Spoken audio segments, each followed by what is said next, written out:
Episode 51 I hate you. Anshika ji का divorce papers sign करना। उसकी नज़रों को देखकर आयरा ने कस के अपने हाथों की मुट्ठियां बंद कर ली। उसे अंदर ही अंदर बहुत अजीब सी फीलिंग हो रही थी जो उसे खुद समझ नहीं आ रही थी। आयरा जल्दी से वहां से निकलने को होती है, लेकिन तभी पीछे से उसके कानों में रिव्यांश की आवाज़ पड़ी। वैसे तुम मेरी कब मारने वाली हो? मुझे देखना है तुम्हारे पास ऐसा क्या है जिससे तुम मेरी। इतना बोलकर उसने अपनी बात अधूरी छोड़ दी। ये सुनते ही आयरा के कदम एकदम से रुक गए। उसकी आंखें हैरानी के साथ बड़ी बड़ी हो गईं। एक पल के लिए वो अपनी जगह फ्रीज हो गई, लेकिन फिर जल्दी ही वो अपने होश में आई। उसने सर घुमा रिव्यांश को देखा, जो तिरछा मुस्कुराते हुए उसे ही देख रहा था। उसकी वो स्माइल देखकर आयरा और भी ज्यादा चिढ़ गई। वो गुस्से से बोली, आई हेट यू। कभी मेरे हाथ चढ़े तो सबसे पहले आपकी ही जान लूंगी, बेशर्म इंसान। उसकी बात सुनकर रिव्यांश धीरे से बोला, तीखी मिर्ची। उसकी धीमी आवाज सुनकर आयरा उसे घूरते हुए बोली, कुछ कहा आपने? रिव्यांश बिना किसी एक्सप्रेशन के बोला, नथिंग। उसका जवाब सुनकर आयरा वहां से निकल गई। रिव्यांश की नजरें अभी भी डोर पर टिकी थीं। इधर आयरा रूम से निकलकर सीधा अपने रूम में आई। वो जैसे ही रूम के अंदर आई तभी उसकी नजरें बेड पर सो रही अंशिका जी पर पड़ी, जो आराम से सो रही थी। पास में खाने की प्लेट रखी थी, जिसमें खाना वैसा का वैसा ही रखा था। जिसे देखकर आयरा ने एक गहरी सांस भरी और अंशिका जी के पास आकर उन्हें उठाते हुए बोली, मॉम, उठिए, खाना खा लीजिए, ऐसे रात को भूखे पेट नहीं सोते हैं। आयरा की आवाज़ सुनकर अंशिका जी ने अपनी आंखें खोल उसे देखा और अगले ही पल उनके फेस पर हल्की सी स्माइल आ गई। वो उठकर बैठ गई और आयरा के चेहरे को अपने हाथों में भरकर बोली, बेटा, तुम ठीक हो ना? पूरे दिन कहाँ थी? कहीं तुम्हारे डैड ने तुम्हारे। तभी आयरा उनकी बात बीच में काटते हुए बोली, मॉम, वो घटिया आदमी मेरा बाप नहीं है, इसलिए प्लीज़ आप उसे मेरा बाप कहना बंद कर दीजिए। उसकी बात सुनकर अंशिका जी धीमी सी आवाज़ में बोली, आयरा, वो मेरे हस्बैंड है। ये सुनते ही आयरा बोरियत से बोली, डोंट वरी, कल वो भी नहीं रहेंगे। ये सुनते ही अंशिका जी हैरानी से आयरा को देखने लगी। उनका चेहरा देखकर आयरा ने अपने बैग से डाइवोर्स पेपर्स निकाले और उनके सामने रखते हुए बोली, आप इन पेपर्स पर साइन कर दीजिए और फिर कल नितेश गोयनका के साइन होने के बाद आप हमेशा के लिए उस इंसान और फैमिली से आज़ाद हो जाएंगी। ये सुनते ही अंशिका जी एक पल के लिए हैरान रह गईं। उन्होंने नज़रें झुका उन पेपर्स को देखा और अगले ही पल उनकी आंखों में पानी आ गया, जिसे देखकर आयरा ने कस के अपने हाथों की मुट्ठियां बंद कर ली। उसका चेहरा काला पड़ गया। वो जैसे तैसे अपने गुस्से को कंट्रोल करके बोली, मॉम, आप उस घटिया आदमी की वजह से आंसू बहा रही हैं? क्या आप अब भी उस इंसान के साथ रहना चाहती हैं? आयरा के सवाल सुनकर अंशिका जी ने कुछ पल रुककर कहा, ऐसी बात नहीं है बेटा। इतना सुनते ही आयरा गुस्से से बोली, तो फिर कैसी बात है? अगर आप उस इंसान को नहीं चाहती हैं तो इन पेपर्स पर साइन करके ये बात प्रूव कर दीजिए। ये कहते हुए उसने पेपर्स और पेन टेबल पर रख दिए और उन्हें साइन करने का इशारा किया। अंशिका जी की आंखों से एक बूंद आंसू की बह गालों पर लुढ़क आई। वो रोते हुए बोली, बेटा, वो आदमी सब कुछ बर्बाद कर देगा। हम उसका सामना नहीं कर सकती हैं। दुनिया वाले क्या कहेंगे? हम सबकी बहुत बदनामी हो जाएगी। आशीष भी उन लोगों के साथ है। एक आदमी की गलती की सज़ा हम सबको नहीं दे सकते हैं। मैं कभी उस आदमी जैसी घटिया नहीं हो सकती हूँ। मुझसे ये सब नहीं होगा। जो जैसा चल रहा है चलने दो। ये कहते हुए वो रोने लगी। उनकी आंखों से गिरते एक एक आंसू आयरा को ऐसा लग रहे थे जैसे कोई उनके दिल में चाकू से वार कर रहा हो। आयरा की आंखें और भी ज्यादा कोल्ड हो गईं। वो अपने दांत पीसते हुए बोली, मॉम, अगर आप कमज़ोर रहेंगी तो कैसे चलेगा? और आप दुनिया वालों की बात कर रही हैं जिन्हें आपकी तकलीफ, दुख, दर्द, किसी भी चीज़ से कोई फ़र्क नहीं पड़ा। दुनिया सिर्फ बात बनाने के लिए होती है। अगर आप मर भी गईं तो वो लोग आपकी 13वीं के खाने में भी 4 कमियां निकाल कर चले जाएंगे। लोगों की आदत होती है दूसरों के बारे में बोलने की। आप उस बेटे के बारे में सोच रही हैं जिसे कभी आपसे कोई फर्क नहीं पड़ा, उसे कभी आपका दर्द नजर नहीं आया। वो बेटा नहीं, अंधा इंसान है और उस नितेश गोयनका का पालतू कुत्ता है। आपको किसी भी चीज़ की टेंशन लेने की ज़रूरत नहीं है। आप बस इन पेपर्स पर साइन कीजिए, आगे जो होगा वो मैं देख लूंगी। आप अच्छी होंगी, लेकिन मैं बुरी से भी बुरी हूँ और अब मुझे उस नितेश गोयनका की उसकी औकात दिखानी है, जिसके लिए पहले आपका उसके साथ रिश्ता तोड़ना होगा। ये सुनकर अंशिका जी आंसू भरी आंखों से उसे देखने लगी। आयरा ने उनके हाथ में पेन पकड़ा दिया और साइन करने का इशारा किया। अंशिका जी ने कुछ पल पेपर्स को देखा और फिर भारी मन से उन पर साइन कर दिया। उन्हें डर था कि कहीं नितेश गोयनका उनकी बेटी को जान से ना मार दे। उन्हें अपने लिए नहीं, आयरा के लिए डर लग रहा था। उन्होंने पेपर्स पर साइन करके आयरा को देखा, जो तिरछी मुस्कुराते हुए उन्हें ही देख रही थी। उसकी वो स्माइल देखकर अंशिका जी एकदम से हैरान रह गईं। आयरा ने पेपर्स अपने हाथ में उठाए और तिरछी स्माइल के साथ बोली, अब आएगा गेम में मजा, बोलते हुए उसकी स्माइल और भी ज्यादा गहरी हो गई। इधर दूसरी तरफ ओबेरॉय मैंशन। त्रेहान ओबेरॉय इस वक्त स्टडी रूम में चेयर पर बैठे अपने सामने बैठे रिव्यांश को देख रहे थे, जो बिना किसी एक्सप्रेशन के अपने फोन को स्क्रॉल कर रहा था। इस वक्त दोनों बाप बेटे ने एक जैसे ब्लैक डार्क आउटफिट पहने थे, जिससे उनका ऑरा काफी डार्क और स्ट्रॉन्ग लग रहा था। रिव्यांश की शर्ट के ऊपर के 2 बटन खुले और हाथों की स्लीव्स को कोहनी तक फोल्ड किया हुआ था। बाल माथे पर बिखरे हुए थे, जिससे वो बेहद हैंडसम और अट्रैक्टिव लग रहा था। Episode 52. Trehan Oberoi at Gunpoint.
Episode 53।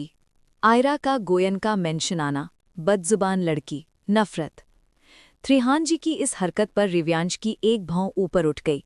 वो तुरंत उठा और झट से त्रेहान जी के हाथ से गन छीनकर गुस्से से बोला, आपका दिमाग खराब हो गया है क्या? ये क्या कर रहे हैं?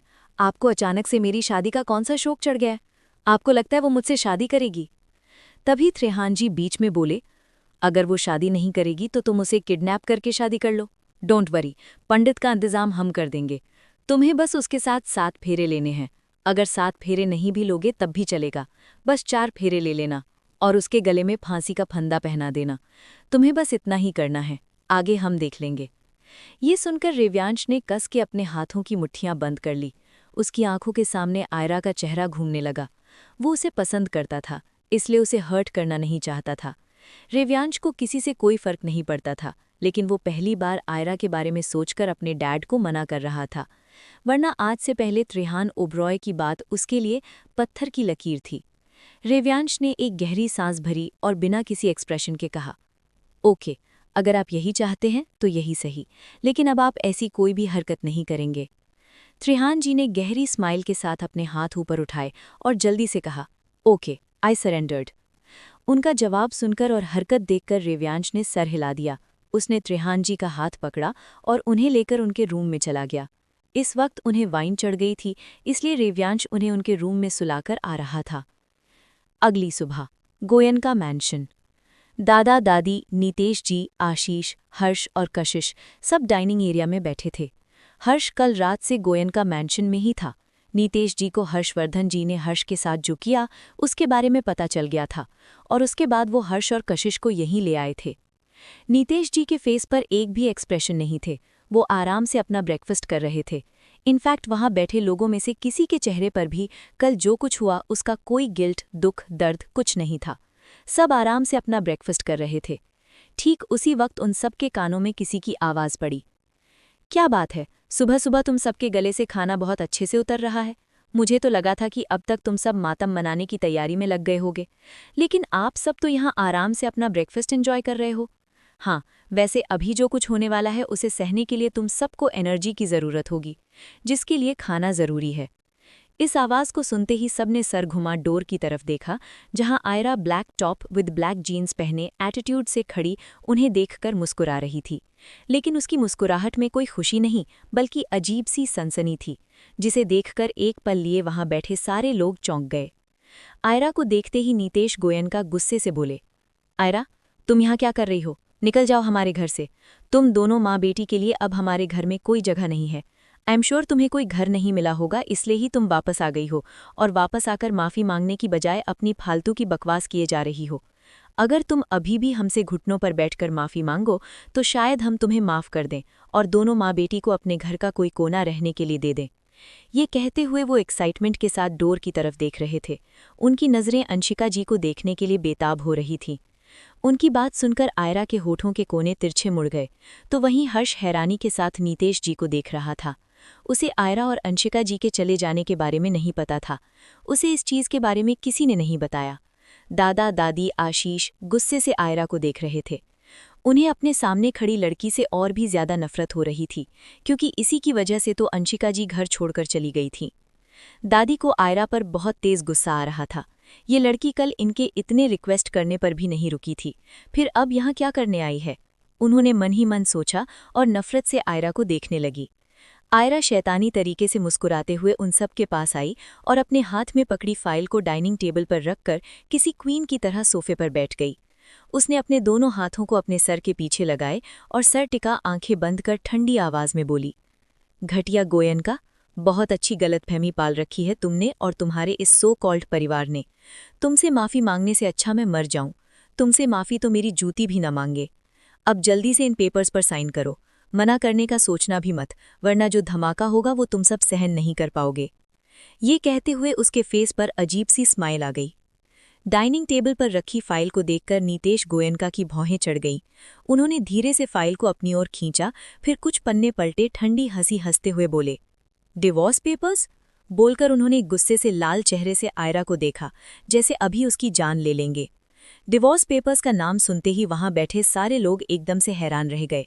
वहीं कशिश एक पल के लिए हैरान हुई, लेकिन दूसरे ही पल उसके चेहरे पर बहुत गंदी सी स्माइल आ गई, जो उसका चेहरा नीचे होने की वजह से किसी को नहीं दिखाई दी। कशिश उदास सा चेहरा बनाकर आयरा को देखने लगी। दादा दादी आशीष सब गुस्से से आयरा को देख रहे थे। आयरा ने आंखें खोल नीतेश गोयनका को देखा और बेहद कैजुअल लहजे में बोली, वाह, इतनी जल्दी समझ गए। अच्छा है, अब जल्दी से साइन भी कर दीजिए। मुझे बेवजह अपना टाइम वेस्ट करने की आदत नहीं है। ये सुनते ही नीतेश जी गुस्से से खड़े हुए और जोर से चिल्लाए, तुम्हें क्या लगता है तुम इस घर की मालकिन हो जो हमें ऑर्डर दे रही हो? तुम्हारी जैसी लड़की हमारे नाम से जुड़ने लायक भी नहीं थी। तुम्हारी माँ ने इस घर की इज्जत मिट्टी में मिला दी और अब तुम आई हो उसी रास्ते पर। तुम्हें क्या लगता है हम इन पेपर्स पर साइन कर देंगे? आज तक कभी गोयनका फैमिली में किसी का डाइवोर्स नहीं हुआ है। हम कभी इन पेपर्स पर साइन नहीं करेंगे। हमारी गलती है जो हमने तुम्हें इस दिन के लिए जिंदा रखा। हमें तुम्हें पैदा होते ही मार देना चाहिए था।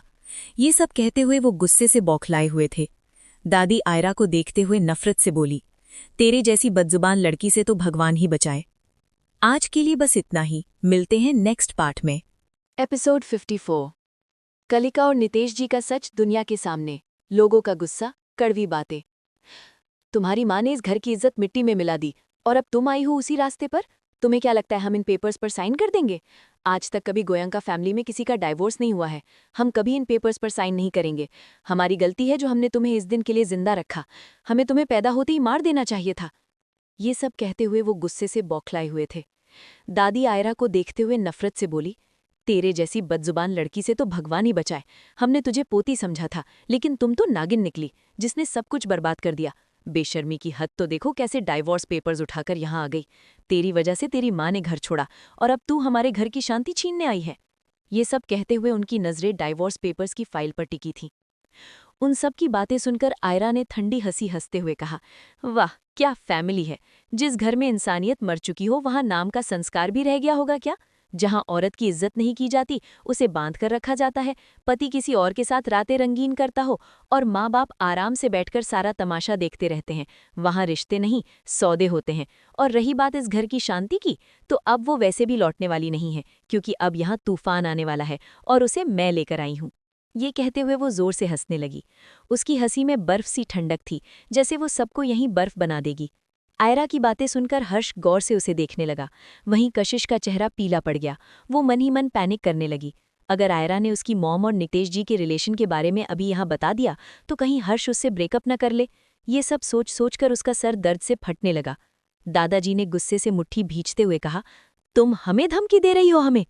आयरा ने बोरियत से कहा, no, I promise.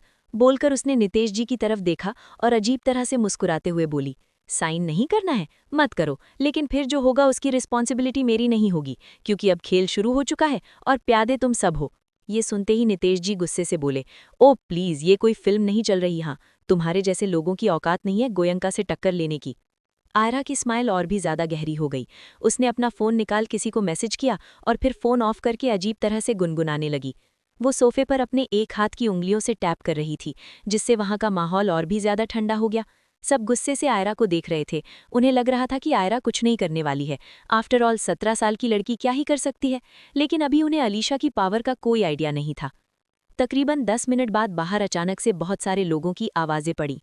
Nitesh Goenka, हाय हाय, बाहर निकलो, नितेश गोयनका, हाय हाय।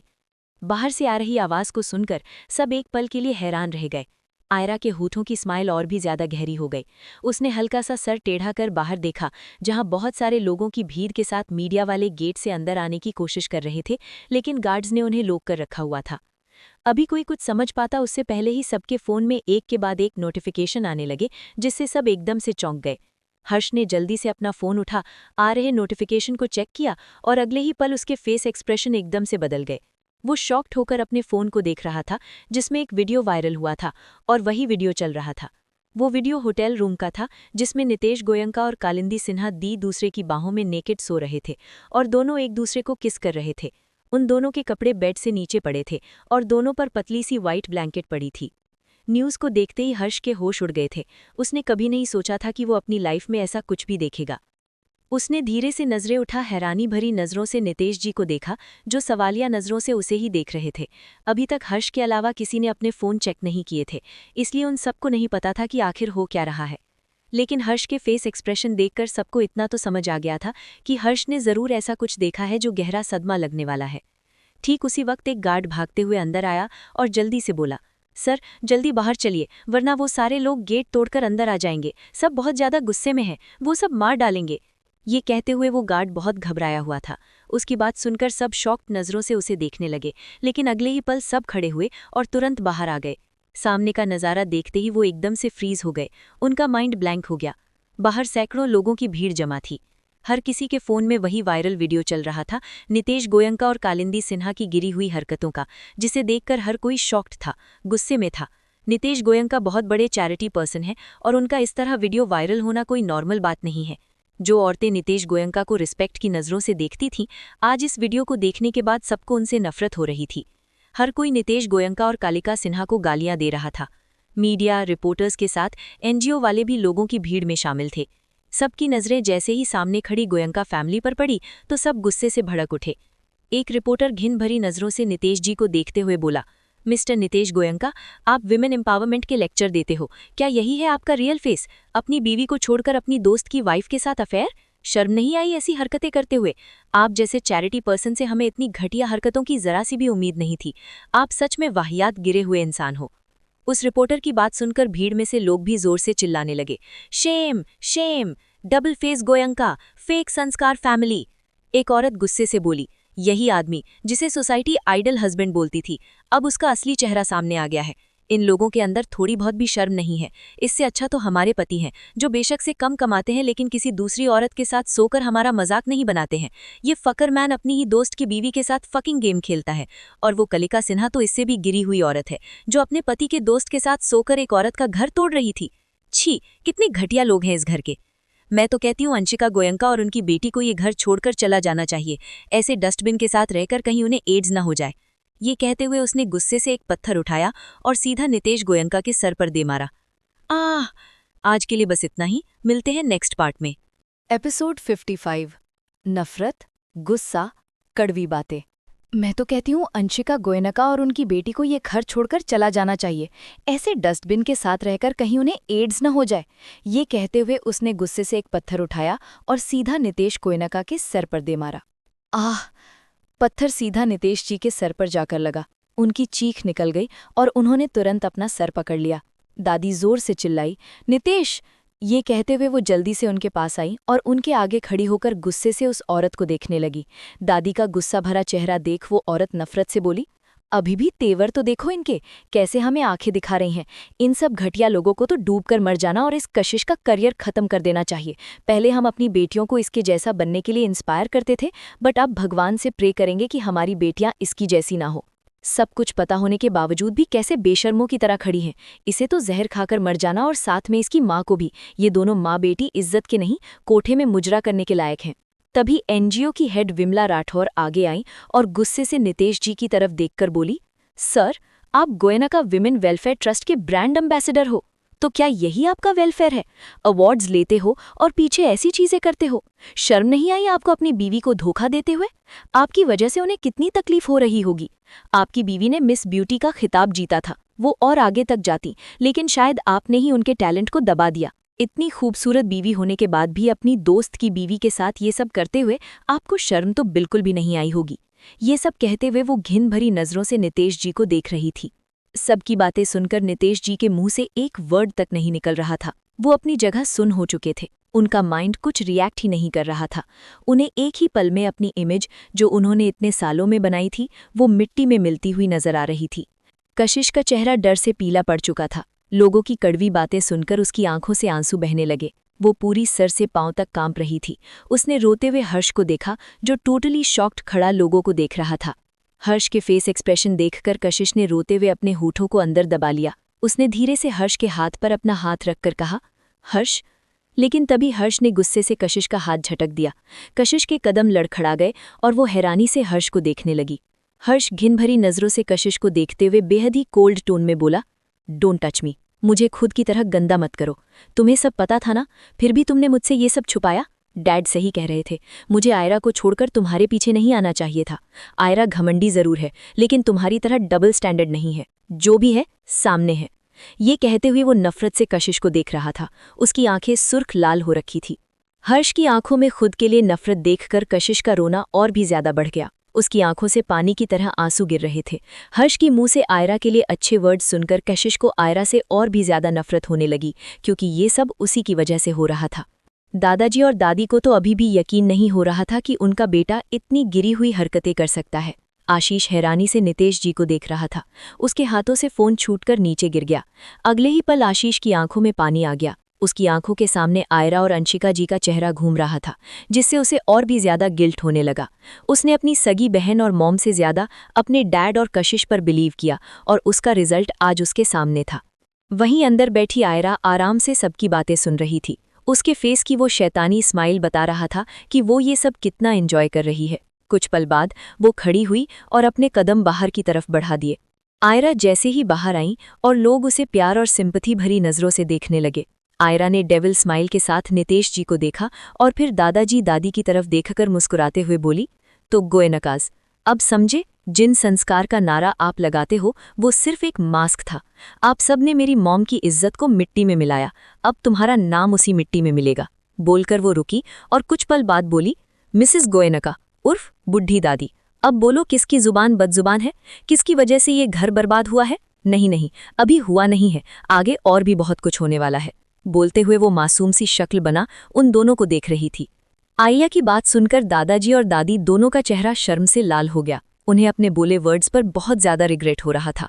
दादाजी ने गुस्से से नितेश जी को देखा और अगले ही पल उनके पास आकर एक जोर का थप्पड़ उनके गाल पर जड़ दिया। नितेश जी को ऐसा कुछ होने की उम्मीद नहीं थी। उनका सर एक तरफ झुक गया। उन्होंने कस के अपने हाथों की मुट्ठियां बंद कर ली। मीडिया वालों ने तुरंत इस सीन को अपने कैमरों में रिकॉर्ड कर लिया। आफ्टर ऑल वो इतने अच्छे सीन को अपने हाथ से कैसे निकलने दे सकते थे? दादाजी की आंखों में आंसू आ गए। आज उनके बेटे की वजह से उन्हें बहुत ज्यादा शर्मिंदा होना पड़ रहा था।